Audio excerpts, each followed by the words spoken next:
नमस्कार,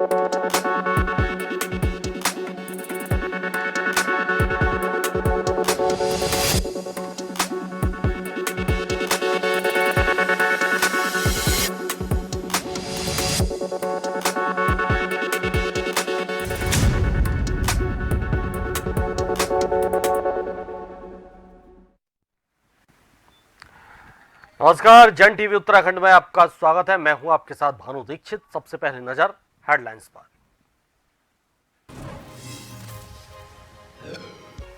5 राज्यों में विधानसभा चुनाव का घमासान। उत्तराखंड के कई वरिष्ठ नेताओं को मिली चुनाव प्रबंधन की जिम्मेदारी। रमेश पोखरियाल निशंक और मंत्री धन सिंह रावत का नाम शामिल।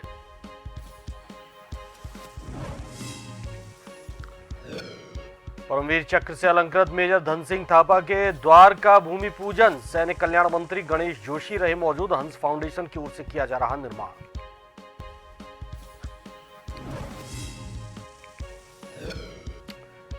कोटद्वार में जमीनों की धोखाधड़ी का मामला। शातिर अपराधियों को पुलिस ने किया गिरफ्तार। नकली दस्तावेज बनाकर लाखों की जमीन की थी खुर्द-बुर्द।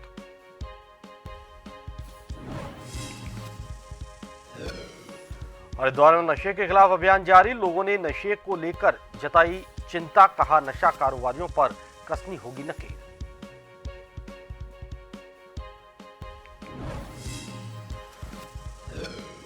उत्तराखंड के किच्छा में कोलोनाइजरों का कमाल। अवैध प्लाटिंग के जरिए लोगों को दिया जा रहा धोखा। विधायक ने प्रशासन पर खड़े किए सवाल।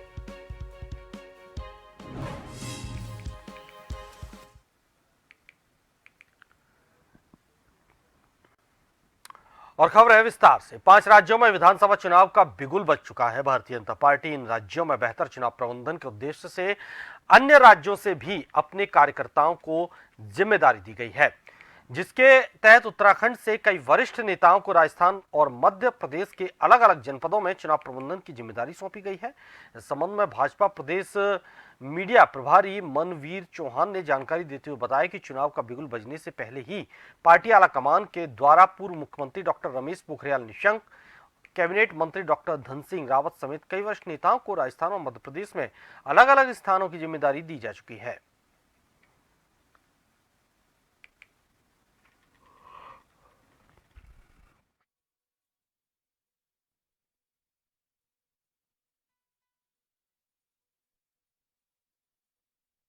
निश्चित रूप से भारतीय जनता पार्टी जब भी देश भर में विभिन्न राज्यों में चुनाव होते हैं तो भारतीय जनता पार्टी के वरिष्ठ कार्यकर्ताओं को विभिन्न प्रदेशों से चुनावी राज्यों में चुनाव प्रबंधन की दिशा से भेजा जाता है। और हमारे उत्तराखंड से राजस्थान, मध्य प्रदेश में हमारे वरिष्ठ नेतागणों की पहले से ही उनको जिलों की जिम्मेदारी वहां दी गई है। हमारे प्रदेश के महामंत्री संगठन आदरणीय अजय जी वहां पर पूरी एक संभाग की जिम्मेदारी को देख रहे हैं। और इसी प्रकार से हमारे पूर्व मुख्यमंत्री डॉक्टर रमेश पोखरियाल निशंक जी, हमारे कैबिनेट मंत्री आदरणीय डॉक्टर धन सिंह रावत जी और अन्य कई लोग वहां पर पहले से ही चुनाव में लगे हुए हैं। देहरादून में सैनिक कल्याण मंत्री गणेश जोशी ने देहरादून डाकरा गढ़ी कैंट में परमवीर चक्र से अलंकृत मेजर धन सिंह थापा के द्वार का भूमि पूजन विधि विधान पूर्वक किया। इस मौके पर सैनिक कल्याण मंत्री ने कहा कि हंस फाउंडेशन के द्वारा इस शहीद द्वार का निर्माण किया जा रहा है। उन्होंने कहा कि हंस फाउंडेशन द्वारा समय समय पर प्रदेश में कई सामाजिक कार्यों में अहम भूमिका निभाता रहा है।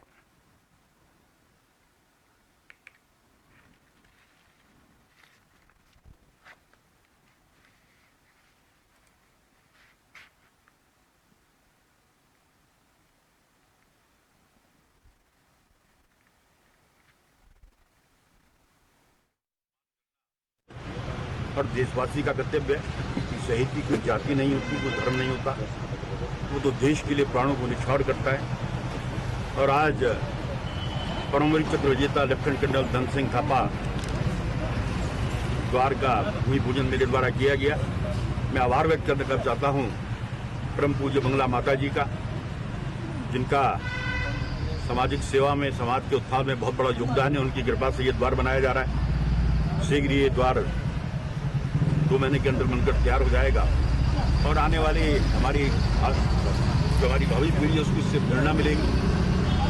और हमारी सरकार एक बहुत बड़ा सैन्य धाम इसी प्रकार दुनिया के गाँव में बना रही है। वहाँ पर शहीदों की आंगन की पवित्र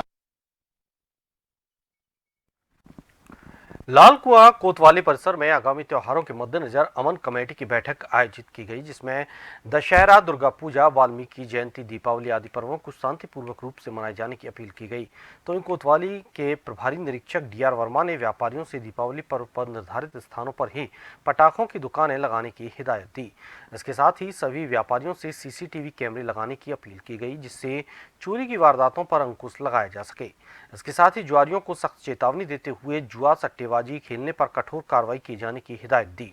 तो वहीं क्षेत्रवासियों ने देर रात में छात्र संघ चुनाव की आड़ में उत्पात मचाने वाले असामाजिक तत्वों पर अंकुश लगाए जाने का अनुरोध किया। साथ ही त्योहारों में शांति व्यवस्था कायम रखने के लिए पुलिस व्यवस्था की मांग की गई।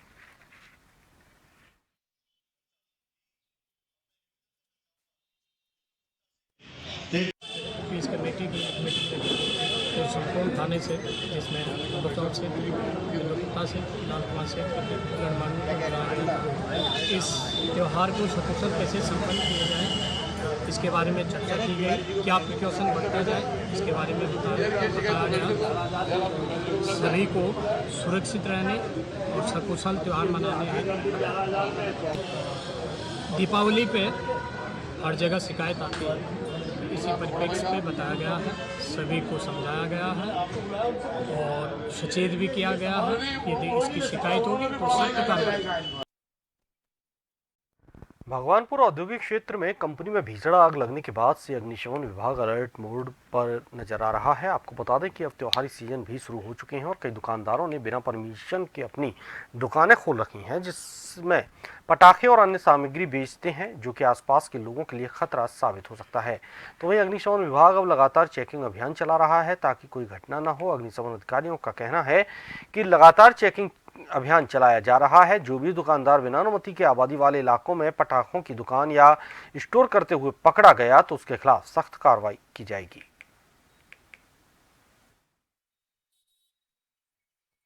हमारी तैयारी मतलब यही है कि हमारी यूनिट तो खैर पहले से ही मतलब 24 घंटे एकदम अलर्ट रहती हैं, और उस चीज़ को मद्देनज़र रखते हुए जो जितने भी पटाखों वालों की दुकानें रहेंगी मतलब ऑन स्पॉट ग्राउंड में जहाँ भी, तो उनसे भी मतलब फायर व्यवस्था की मतलब जाना उनसे भी कहा जाएगा और व्यवस्था उन लोगों से भी कराई जाएगी।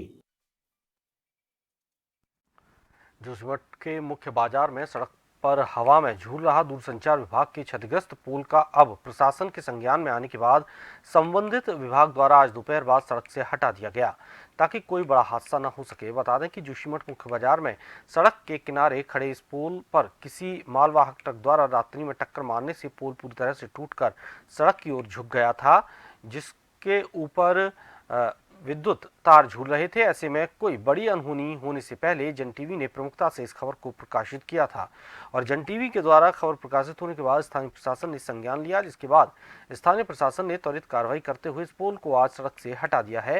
वहीं पोल हटने के बाद स्थानीय व्यापारियों ने प्रशासन के साथ साथ जन टीवी का भी आभार जताया।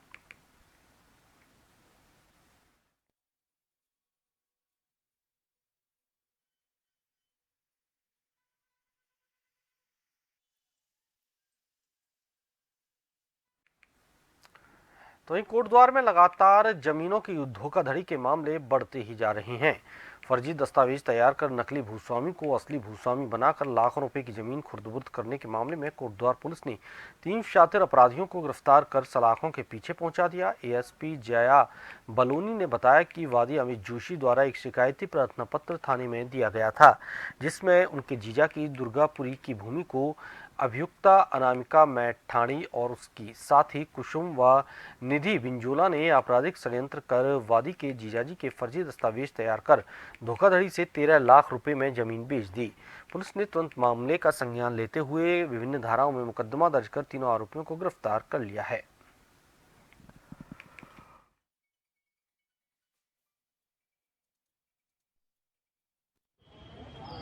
जी, एक ये मामला आया था जिसमें कि एक मृत व्यक्ति को जीवित दिखाते हुए और फर्जी रजिस्ट्री की गई थी, जमीन बेची गई थी, जिसमें 13 लाख रुपए दिए गए थे। तो जब इसके बारे में शिकायत की गई तो मालूम चला कि ये फर्जी आधार कार्ड और जो मृत व्यक्ति है उसको जीवित दिखाते हुए किसी और व्यक्ति को दिखाते हुए जमीन बेची गई है। तो जब इसमें इन्वेस्टिगेशन की गई तो पता चला कि इसमें कौशल नाम की एक महिला है और साथ ही उसके साथ 2 अन्य महिलाएं हैं और एक व्यक्ति जो बद्री विशाल थे जिनकी मृत्यु हो गई थी, उनके नाम पर किसी और को खड़ा करके रजिस्ट्री करवाई गई थी। तो मामला खुलने के बाद इनकी गिरफ्तारी की गई है और विवेचना जारी है। डोईवाला चौक बाजार में आज सुबह किसानों की सिंचाई के लिए जाने वाली नहर में कबाड़ फंसने से नहर के बंद होने से नहर का पानी ओवरफ्लो हो गया, जिससे बाजार में कई व्यापारियों की दुकानों के आगे पानी भर गया। कई व्यापारियों की दुकानों के आगे रखा हुआ सामान भी भीग गया, जिससे व्यापारियों की नाराजगी देखने को मिली। हालांकि सूचना मिलते ही डोईवाला नगरपालिका के सफाई कर्मचारी रविवार को छुट्टी का दिन होते हुए भी समय पर मौके पर पहुंचे और नहर में फंसे हुए कबाड़ को निकालकर नहर के पानी को सुचारू कर दिया गया। डोईवाला नगरपालिका नगर में सफाई के तमाम दावे खोखले साबित होते दिख रहे हैं, क्योंकि नगर निगम की नालियों और नहरों में अभी भी कूड़े के ढेर देखे जा सकते हैं। इस तरह की घटना एक नगरपालिका पर सवालिया निशान खड़ा करती है।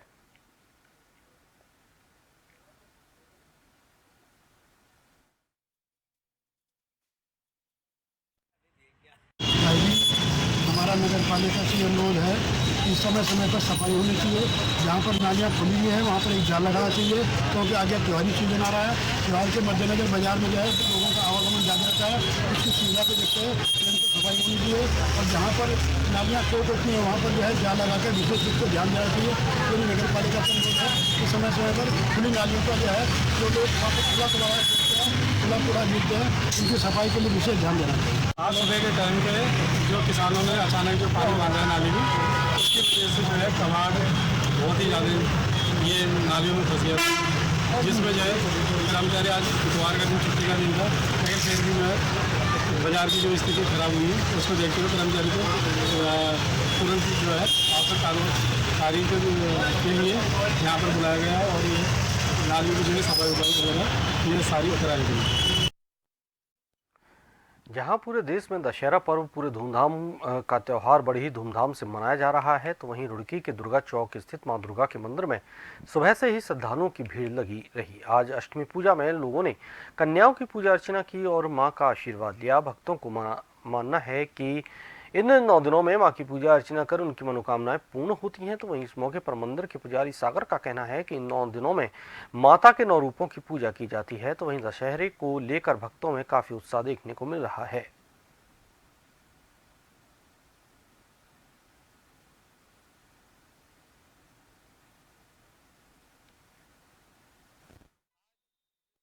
दुर्गा चौक मंदिर पर अपार भीड़ भक्तों की लगी हुई है। भक्त यहाँ पर आ रहे हैं, अपना प्रसाद चढ़ा रहे हैं और माता रानी से आशीर्वाद प्राप्त कर रहे हैं। माता रानी सभी की मनोकामनाएं पूरी करने वाली है।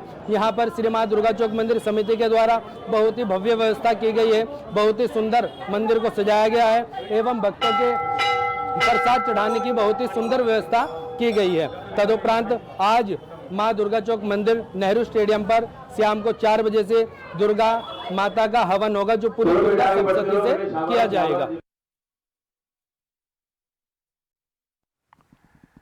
तो वहीं आपको बता दें कि देहरादून के जोली ग्रांट एयरपोर्ट पर भारतीय विमानन प्राधिकरण दिल्ली की सतर्कता विभाग की टीम ने जनजागरूक कार्यक्रम के साथ गोष्ठी का आयोजन किया। एयरपोर्ट की टर्मिनल बिल्डिंग में टीम ने नुक्कड़ नाटक से किया एयर यात्रियों के साथ स्टेक होल्डर्स, आगंतुकों और एयरलाइन से जुड़े लोगों को जागरूक किया। कार्यक्रम में सतर्कता विभाग दिल्ली के मुख्य अधिकारी अमल गर्ग, एयरपोर्ट निदेशक प्रभाकर मिश्रा के साथ तमाम अधिकारी और कर्मचारी मौजूद रहे।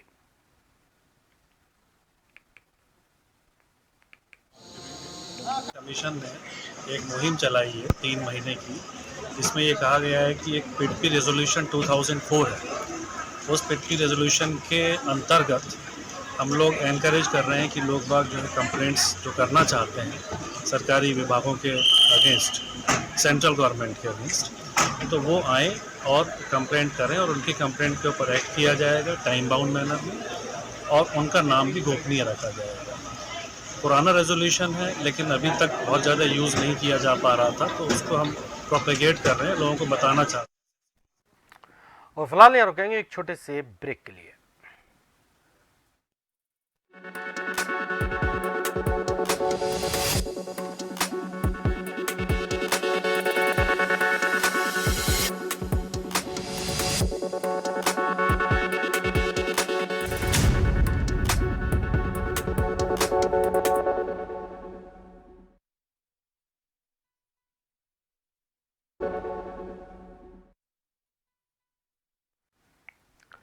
ब्रेक के बाद आपका स्वागत है। आगे बढ़ते हैं। हल्द्वानी में सामाजिक कार्यों में बढ़-चढ़ कर हिस्सा लेने वाली आकृति समिति ने प्रेस वार्ता बुलाकर गदरपुर के विधायक अरविंद पांडे को नैनीताल उधम सिंह नगर लोकसभा क्षेत्र से संसद का प्रत्याशी बनाए जाने के लिए प्रधानमंत्री को पत्र लिखा। वहीं आकृति सोसाइटी द्वारा बुलाई गई प्रेस कॉन्फ्रेंस में पत्रकारों के सामने ही हाई वोल्टेज ड्रामा हो गया। प्रेस कॉन्फ्रेंस बुलाने वाली समिति पत्रकारों के सवालों के जवाब ही नहीं दे पाई और उनको इस बारे में भी जानकारी नहीं थी कि उनकी प्रेस कॉन्फ्रेंस बुलाए जाने के पीछे उद्देश्य क्या है।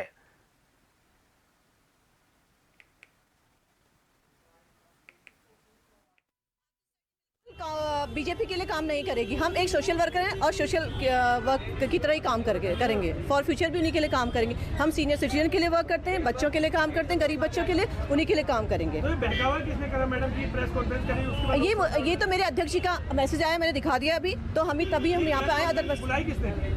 हमारे अध्यक्ष ने बुलाई है, कुसुम डिगारी ने। ये आज की जो प्रेस कॉन्फ्रेंस बुलाई गई थी, इसका जो आकृति सोसाइटी का मूल उद्देश्य था वो था कि जो हमारे उत्तराखंड के विधायक आदरणीय अरविंद पांडे जी हैं, जो पूर्व में शिक्षा मंत्री थे, उनके द्वारा जो शिक्षा के क्षेत्र में उत्कृष्ट कार्य किया गया था उसको आगे बढ़ाने के लिए उनको मंत्री पद पे पुनः ताजपोशी देने के लिए ये कार्य किया गया था। लेकिन उसके बाद यहाँ पे जो भी चर्चा हुई है उसमें सांसद का नाम आया या सांसद की दावेदारी आई, उसमें आकृति सोसाइटी का कोई लेना देना नहीं है। उत्तराखंड सरकार भले ही बेहतर स्वास्थ्य सेवाओं का दावा करती है, लेकिन सरकार में बैठे अधिकारी सरकार की मंशा पर पलीता लगाने का काम कर रही हैं। यही कारण है कि चिकित्सकों की लापरवाही से स्वास्थ्य विभाग और प्रदेश सरकार की कार्यप्रणाली पर लगातार सवाल खड़े हो रहे हैं। तो वहीं लापरवाह अधिकारियों के खिलाफ राजनीतिक पार्टी के लोग धरना प्रदर्शन करने को मजबूर हो चुके हैं और सरकार से मामले की जांच कराने की मांग कर रही हैं। लेकिन लगातार आरोप लगने के बाद भी उच्च अधिकारी मामले की जांच तक नहीं कर पा रहे हैं।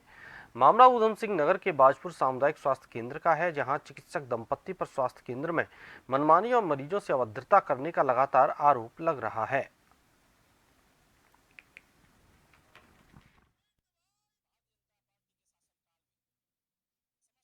के अंदर जो सामुदायिक स्वास्थ्य केंद्र हैं उनको एक रेफर सेंटर बना दिया गया है। उसी क्रम में आज हम बाजपुर में बैठे हैं। बाजपुर के अंदर जो यहाँ डॉक्टरों की पूर्ति की गई, कुछ डॉक्टर यहाँ भेजे गए, लेकिन लगातार हमारे पास शिकायतें आ रही हैं, हमारे परिवार के लोग आ रहे हैं कि जब भी कोई यहाँ दुर्घटना घटती है तो अगर कोई यहाँ पे अपनी दवाई लेने आता है या कोई इलाज करने आता है तो यहाँ के डॉक्टर्स हैं, जो यहाँ के इंचार्ज हैं, वो लगातार उनको एक रेफर सेंटर की पर्ची बनाकर दे देते हैं कि यहाँ इलाज की सुविधा कोई नहीं है। जबकि मेरे संज्ञान में आया है कि यहाँ पे कुछ बेड भी बनाए गए हैं और जो बाजपुर क्षेत्र में स्थित हमारी एक कारखाना है पॉलीप्लेक्स, उसके द्वारा लगातार इस अस्पताल की मदद की गई है, उसे कई उपकरण भी उपलब्ध कराए गए हैं। लेकिन इतने उपकरण उपलब्ध होने के बावजूद भी जो यहाँ के चिकित्सा अधिकारी हैं, शायद डॉक्टर माथुर हैं, उन्होंने लगातार अभी तक किसी जनमानस को इलाज देने का कार्य नहीं किया है। मसूरी में सामाजिक कार्यकर्ता प्रकाश राणा के नेतृत्व में स्थानीय लोगों द्वारा मसूरी देहरादून विकास प्राधिकरण के मसूरी कार्यालय में एकत्रित हुए और मसूरी देहरादून विकास प्राधिकरण के खिलाफ जमकर नारेबाजी कर अधिकारियों पर भ्रष्टाचार के गंभीर आरोप लगाए। प्रकाश राणा ने कहा कि मसूरी देहरादून विकास प्राधिकरण के अधिकारी गरीब लोगों को निशाना बनाकर उनके द्वारा बनाए गए घरों को अवैध बताते हुए सीलिंग और ध्वस्तीकरण की कार्रवाई कर रही हैं।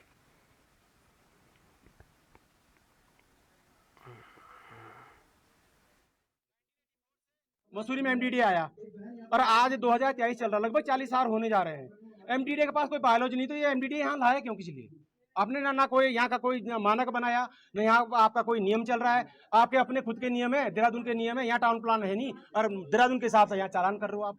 क्या मतलब इन चीजों का? आप इन चालान जितने भी यहाँ पर जो इकट्ठे हुए हैं, ये सामूहिक रूप से हम लोगों का एक सांकेतिक धरना प्रदर्शन है। जो यहाँ पर जो प्रताड़ना गरीब लोगों के साथ जो किया जा रहा है, जो दुर्व्यवहार किया जा रहा है, और अमीरों के बहुमंजिले मकान के साथ वो मिलकर जो उनके साथ जो जुड़े हुए हैं, जो उनकी जो कार्य प्रणाली है, जो काम करने की जो सिस्टम जो इसने बना रखा है भ्रष्टाचार वाला, वो यहाँ नहीं चलेगा। मैं आपके माध्यम से बता दूं, भारद्वाज अपना खुद का एक ट्रांसफर करवा लीजिए और ये कोई फायदा नहीं आपका यहाँ रहने का। आपने मसूरी की जनता को इस कदर परेशान करके रखा हुआ है कि सबका आप लगातार चालान करने जा रहे हैं। जब वो चीजें बन रही तो आप लोग कहाँ रहते हो? हरिद्वार पुलिस कप्तान का नशे के खिलाफ जागरूकता अभियान जारी है। भगवानपुर के एक निजी होटल में क्षेत्र के काफी बड़ी संख्या में गणमान्यों छात्रों युवाओं को बुलाकर नशे के खिलाफ खड़ा होने का आह्वान किया। इस मौके पर विधायक ममता राकेश, एसएसपी हरिद्वार प्रमेंद्र डोभाल समेत तमाम अधिकारी मौजूद रहे। कार्यक्रम में आए लोगों ने अपनी अपनी राय रखी और नशे का खात्मा कैसे हो इसके लिए चिंता व्यक्त की। वहीं हरिद्वार एसएसपी ने कहा कि नशे को जड़ से खत्म करना है तो पुलिस के साथ मिलकर नशा कारोबारियों पर नकेल कसनी होगी।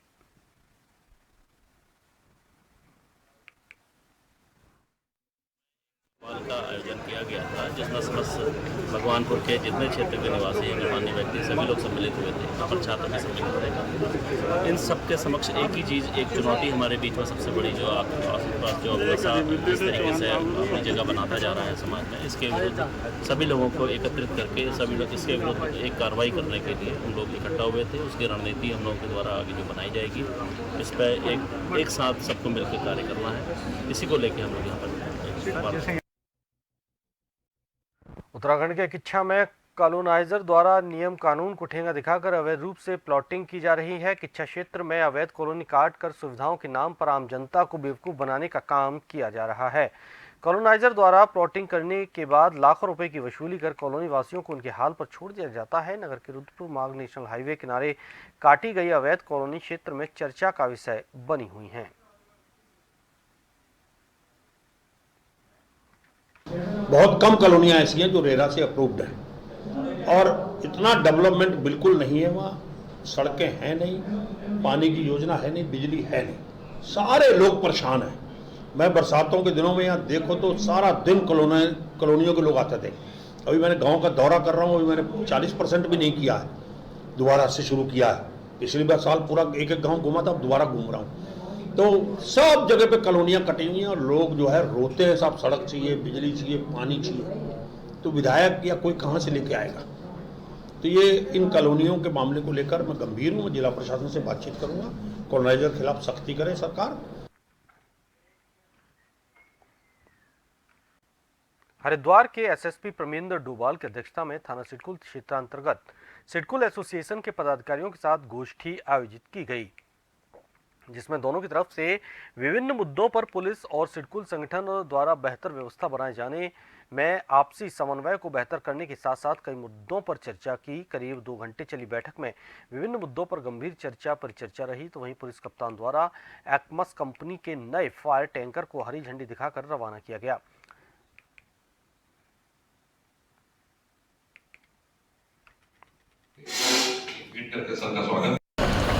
ये पिछले विगत माह से हम लोग लगातार सिडकुल एसोसिएशन के अलग अलग डेलीगेशन से बात कर रहे थे। आज हमने सभी को कंबाइन करके एक जिसमें हमारा भगवानपुर सिडकुल एसोसिएशन और यहाँ का हरिद्वार का जो सिडकुल है, इनके साथ एक कंबाइन एक मीटिंग करी थी, जिसमें सिडकुल में जो भी इनकी समस्याएं हैं या पुलिस से रिलेटेड जो भी प्रॉब्लम्स हैं उनको इनके द्वारा शेयर किया गया और हमारी क्या अपेक्षाएं हैं वो भी हम लोगों के द्वारा इनसे हमारा एक वार्ता किया गया। ये 2 वे कन्वर्सेशन था जिसमें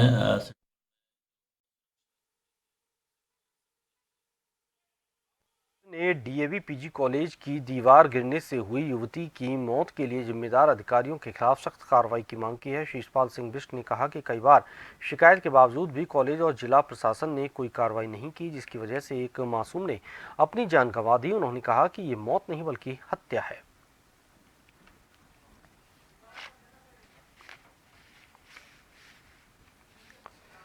कांग्रेस प्रवक्ता शिषपाल सिंह बिष्ट ने डीएवी पीजी कॉलेज की दीवार गिरने से हुई युवती की मौत के लिए जिम्मेदार अधिकारियों के खिलाफ सख्त कार्रवाई की मांग की है। शिषपाल बिष्ट ने कहा कि कई बार शिकायत के बावजूद भी कॉलेज और जिला प्रशासन ने कोई कार्रवाई नहीं की, जिसकी वजह से एक मासूम ने अपनी जान गंवा दी। उन्होंने कहा कि ये मौत नहीं बल्कि हत्या है।